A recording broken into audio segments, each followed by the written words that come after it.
take the time to apply the expertise necessary to your pricing questions, think about it, and then listen to that expertise. Coffee's for closers only. So we've established my proposal is sound in principle. Now we're just haggling over price. Let's see how much we're going for on eBay. I mean, it's the same as Dunkin' Donuts. Costs 15 times the price. Today's podcast is sponsored by Jennings Executive Search. I had a great conversation with John Jennings about the skills needed in different pricing roles. He and I think a lot alike. If you're looking for a new pricing role, or if you're trying to hire just the right pricing person, I strongly suggest you reach out to Jennings Executive Search. They specialize in placing pricing people. Say that 3 times fast. Welcome to Impact Pricing, the podcast where we discuss pricing, value, and the trusted relationship between them. I'm Mark Stiving, and our guest today is the one and only Tim Smith. Here are 3 things you want to know about Tim before we start. He founded and has been running Wiglaf Pricing since 2002. That is 22 years. And can I tell you, the only thing in my life I've had for more than 20 years is my wife. He teaches at DePaul University for 20 years. He's an advisor to PPS, but that's only been for 13 years. God, newbie.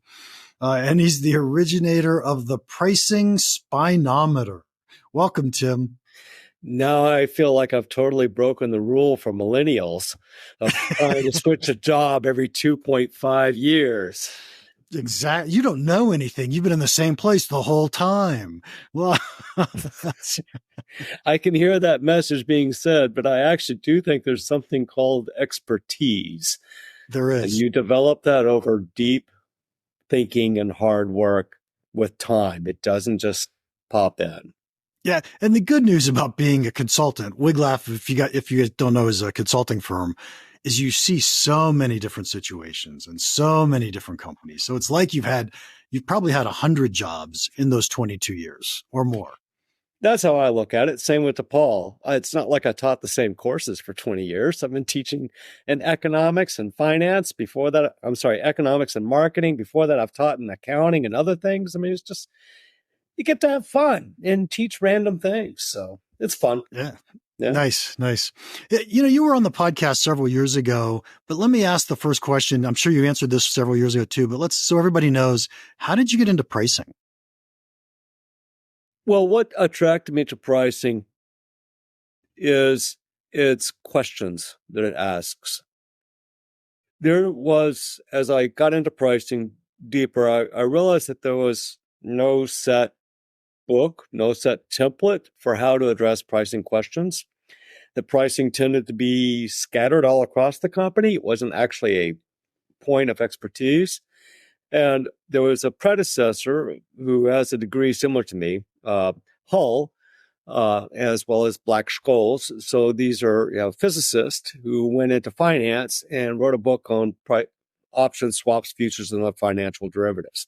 The technology, the scientific approaches, the techniques to price these financial derivatives.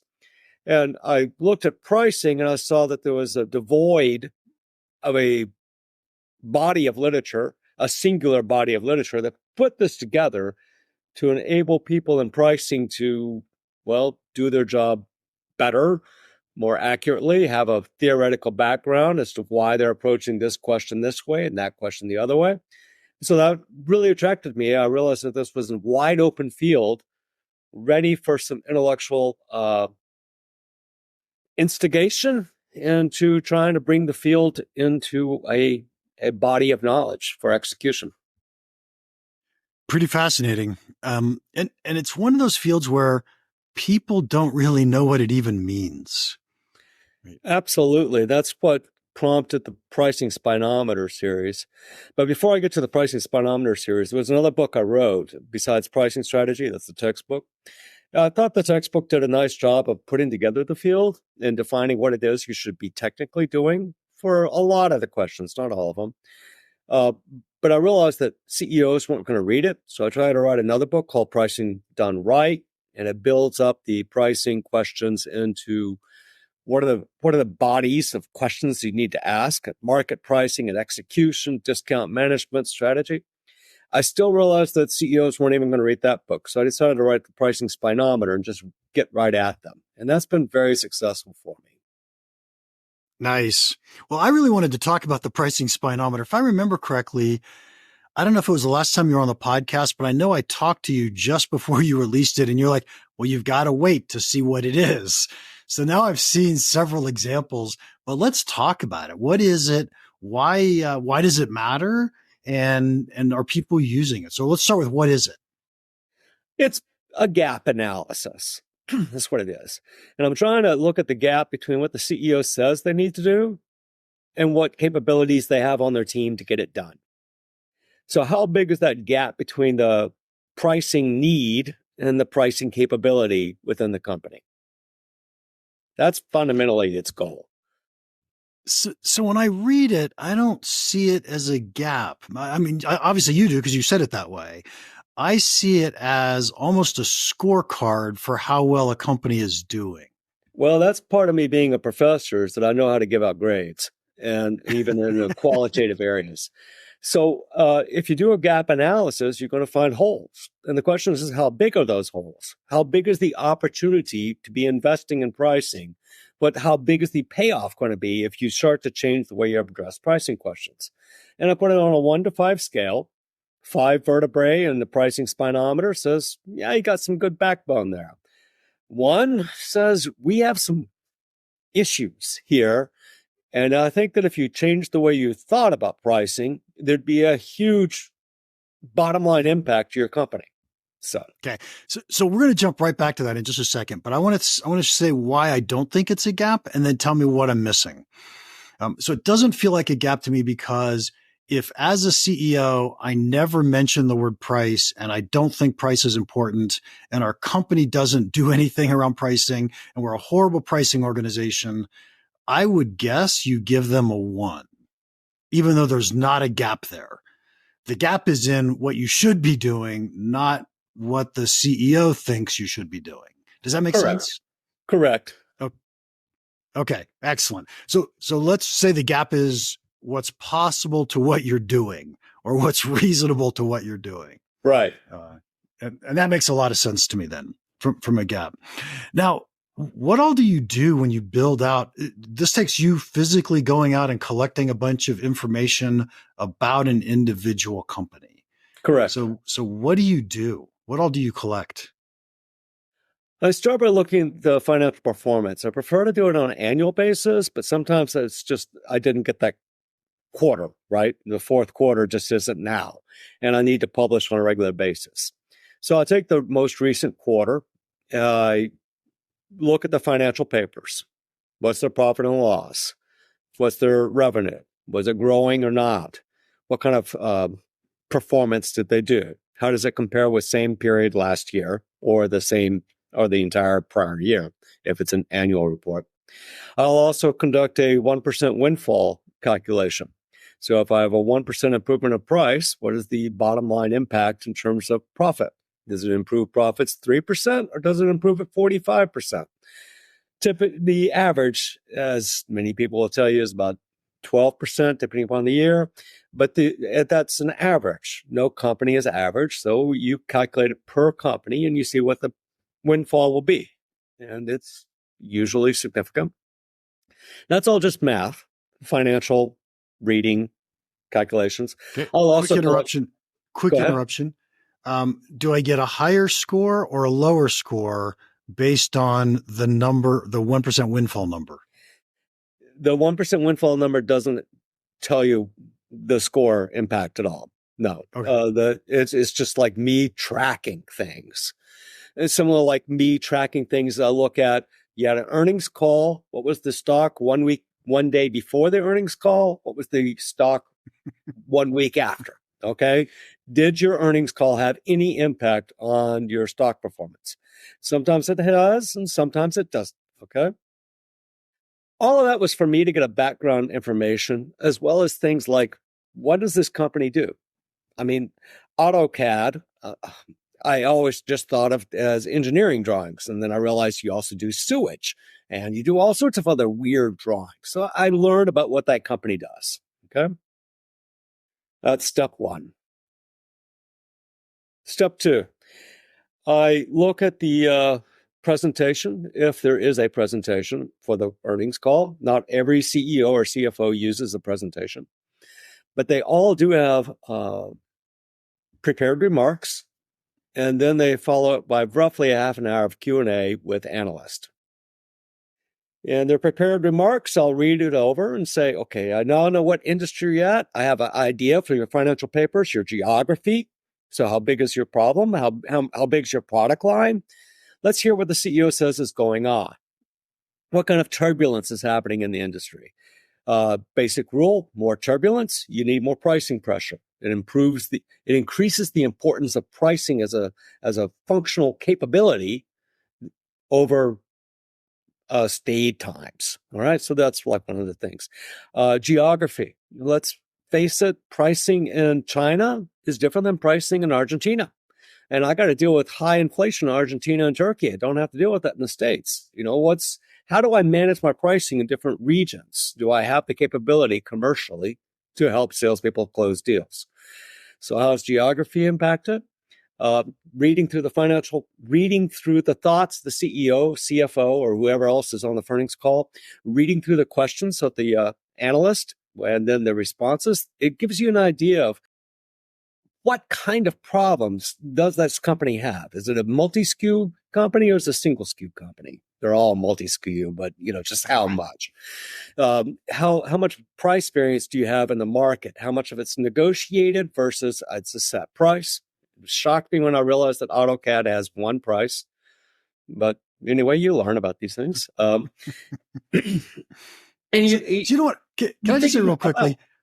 Go ahead. What I find fascinating is that everything you've said so far, I would say has to do with the role of being a financial analyst and really doesn't have to do with the role of how well are they doing pricing yet. Now, I'm sure we're going to get there. I just wanted to point that out, that so far it's just financial analyst stuff. Pretty much it is. But in doing so, I'm going back to the Pricing Done Right textbook, the book, as well as my textbooks. From my experience, 20 plus years, I kind of have an idea of how many people need to be involved in pricing. Where do they need to be involved in terms of geography? And what kind of questions should they be addressing to help this company perform well? Things like this, as well as seniority. Do I need? You get the idea. Yep. So at this point, I understand what they should be having. I understand how their company is working. I've paid attention to them. I'm being respectful. And I move into the last bit of the research. The research asking, well, do you have what I think it takes to get it done? What could be done or should be done at this company? And that's where I use LinkedIn heavily and actually search for people in pricing or revenue management sometimes in that company. What are their titles? What do they say that they're doing? Their job responsibilities? How is this working out? Do they meet the criteria, the minimum criteria of what a decent pricing company for that size of a company should be? Or are they off by an order of magnitude? Where are they fitting? And that's where the gap comes in. After I understand what they have and what they needed, we can then come out with a quickly 5 says, from my research, not that I know everything, I don't know everything. I was using public sources. But from my research, it looks like you have the capability it needs to get done what you said you wanted to do and what needs to be done. 1, you're off base. You've missed the planet, okay? 2, you get what needs to be done, but you haven't built it yet. You know it needs to be done, but you haven't built that capability. 3, you're in process of building that capability, but there's a lot of opportunity to keep doubling down. If you've worked in pricing you have. You remember how Paul Hunt talking about the pricing journey, and he talked about years, as in 7 years journey. You can't just build pricing excellence overnight. It takes a journey, and it's a long journey. 4 implies everything kind of looks like it's going great, but there's a few few things wrong that I can just identify it, and they just really rub me wrong. Maybe you should address those, or you can ignore me. But that's the idea of these pricing spirometers, looking at what they would take to get pricing done right at that company and coupling that with what they actually have from a pricing capability. Okay, so a couple thoughts jump into mind. First off, this is a lot of work. Yeah. How long does it take you to do one company I to won't give answer them a that. spineometer? Pardon? It is a lot of work. It is a lot of work, Mark. Yeah. So not only is it a lot of work, you have to have a lot of expertise to do what you just said, right? So there isn't this, hey, let me give you some check marks. Yeah, you made it. No, you didn't make it. It's really, how do you stack up relative to what Tim Smith thinks you should be doing, right? Because anybody who's not Tim Smith or, someone with a lot of experience couldn't say, this is what an organization should look like in a company like yours. Yeah, that's true. So, okay. So how many of these have you done so far? Over 80. 80? And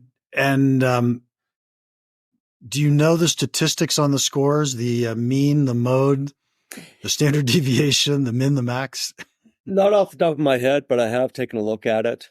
Most companies end up rating a 4 or 5, or that's the grouping. There are some 1s and 2s and 3s. It is pretty evenly distributed. It just kind of skews a little bit high. And that might be because I'm missing too much.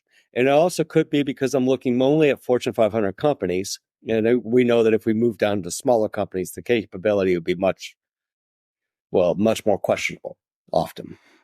Right. They don't need as much, but they typically are way below what they need. Right. Yeah. And there was an aspect of this rating score that I wish I could have done better, but I can't using public sources, or I can't easily. I want to know what software they're using, if any, but that's a separate problem. It's probably a separate scale.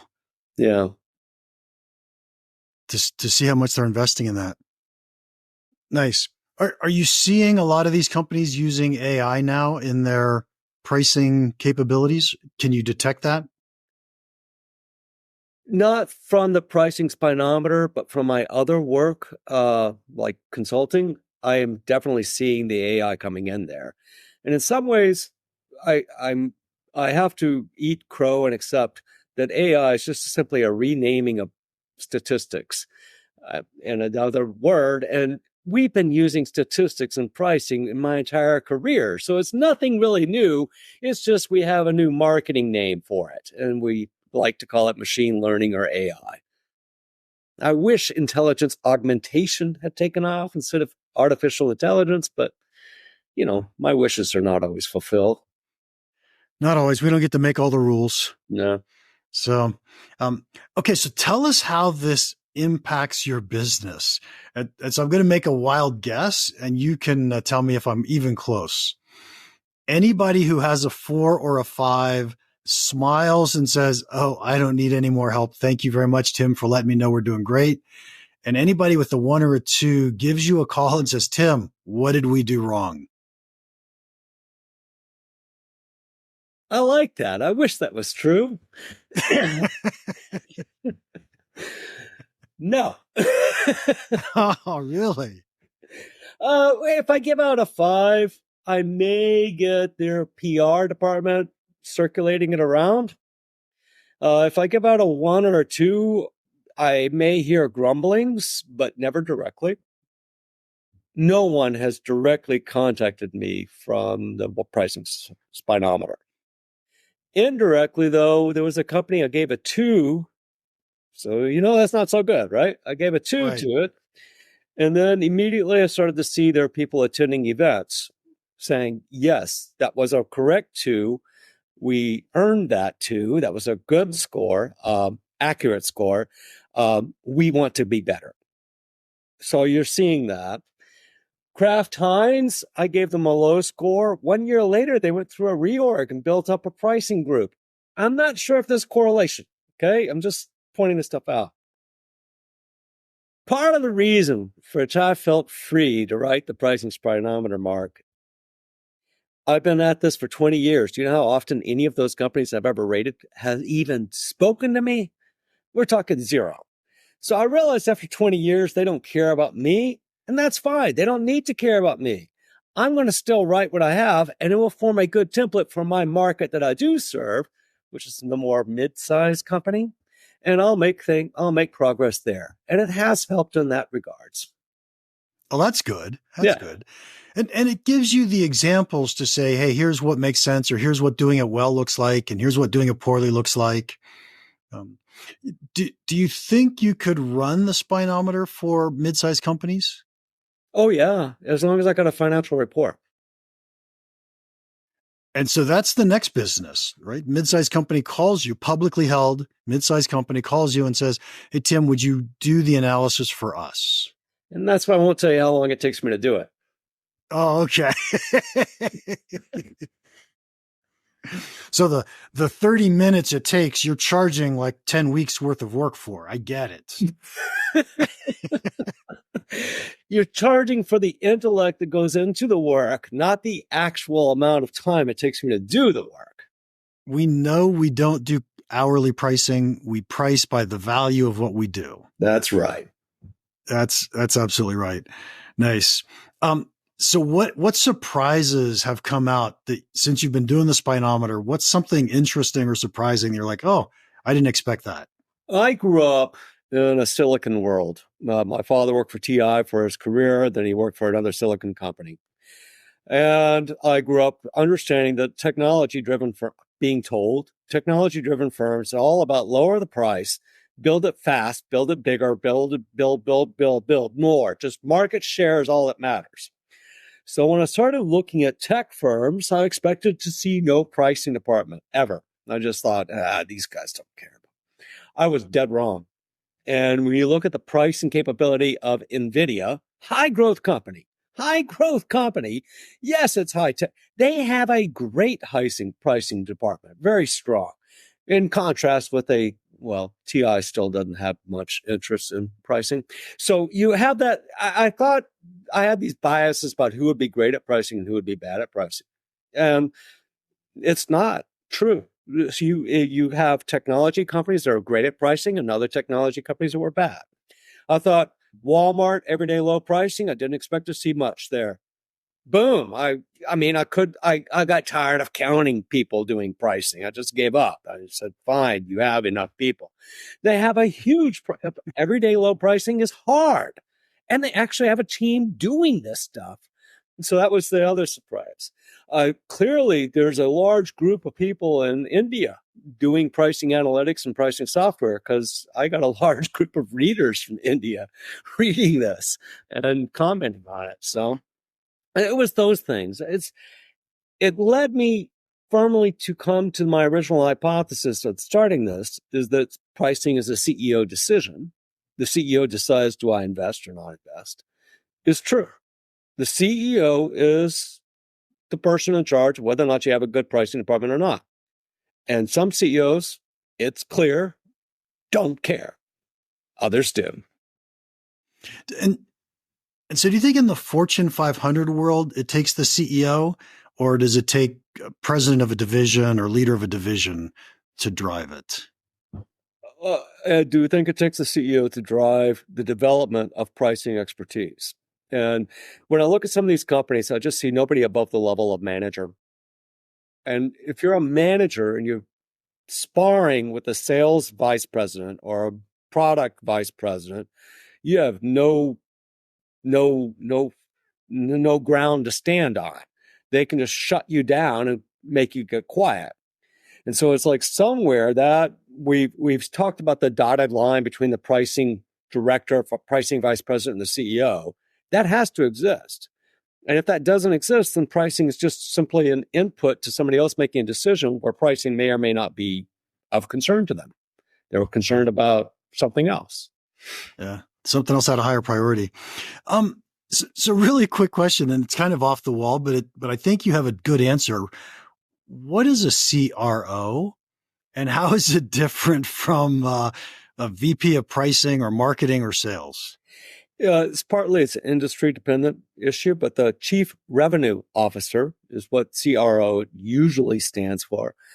And they're doing something in like revenue management. And revenue, of course, comes from both price and volume. So in a sense, they're driving that trade-offs that pricing people are sent to trade off.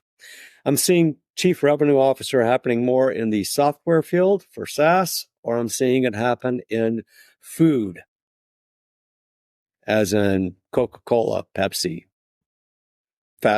quick food. So SaaS makes a lot of sense because you're trying to do the expand part of land and expand, right? But I don't see it in Pepsi. I guess that could be expand as in I need more usage. I've only got so many customers. It comes down to really just what do they call their pricing people. And yeah, I will see them in certain industries being listed under revenue management. Yeah. Nice. Thanks. Tim, it's time to wrap up, but here's the final question for you. What is one piece of pricing advice you'd give our listeners that you think could have a big impact on their business?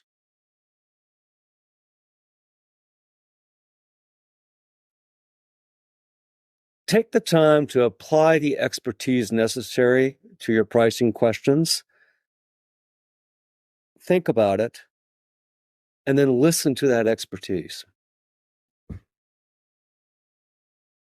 And give me an example of that. What do you mean by the expertise?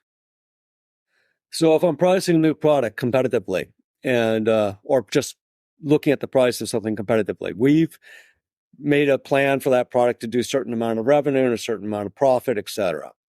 The pricing expert comes in and says, do we need to raise or lower? The question being asked, do we need to raise or lower the price?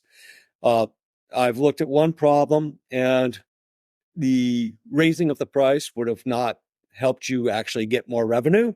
Lowering the price will not really help you get more quantity. Where your price was fine. The actual problem is you don't have enough control over the price. There was too much price variance. That was uncontrolled giveaways to salespeople, and we need to provide some better guidance to provide that pricing capture.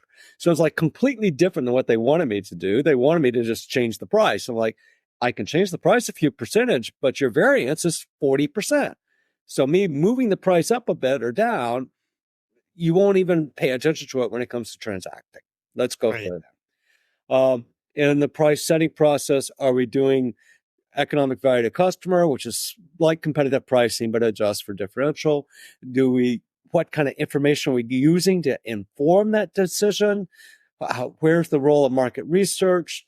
We like to pull out market research techniques that are known to be flawed. So when do you actually just say, stop this?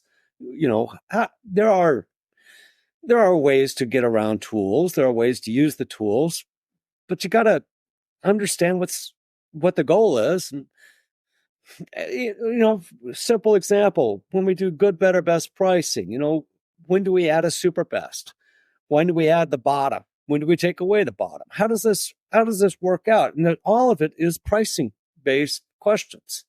I was talking with a plumbing supply company, I'm going to call them that, and they were thinking about building a new lower priced product. And I said, yeah, but that's going to hurt our sales. That's right. It's going to cannibalize the sales of the high priced stuff. Are you sure you want to use your brand, luxury brand, for low price stuff? Why not use some other brand for that? It's just the trade-offs are there. Now, this goes back to pricing being a CEO importance. If the pricing doesn't have the backing of the CEO, when they go to talk to the product manager, they're just being ignored.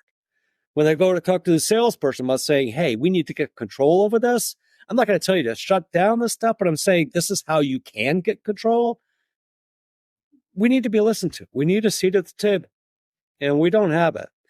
I will mention that another surprise I had doing this is both the president and the CEOs of Waste Management, a garbage company, and Republic Services, another garbage company, they both came from pricing. Very nice. Very nice. Thank you, Tim. And by the way, thank you for your time today. If anybody wants to contact you, how can they do that? Look me up on LinkedIn. Dr. Wiglaf will work, or look at wiglafpricing.com. Excellent. And to our listeners, thank you for your time today. If you enjoyed this, would you please leave us a rating and a review? And finally, if you have any questions or comments about the podcast or pricing, feel free to email me, mark@impactpricing.com.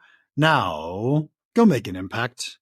Thanks again to Jennings Executive Search for sponsoring our podcast. If you're looking to hire someone in pricing, I suggest you contact someone who knows pricing people. Contact Jennings Executive Search.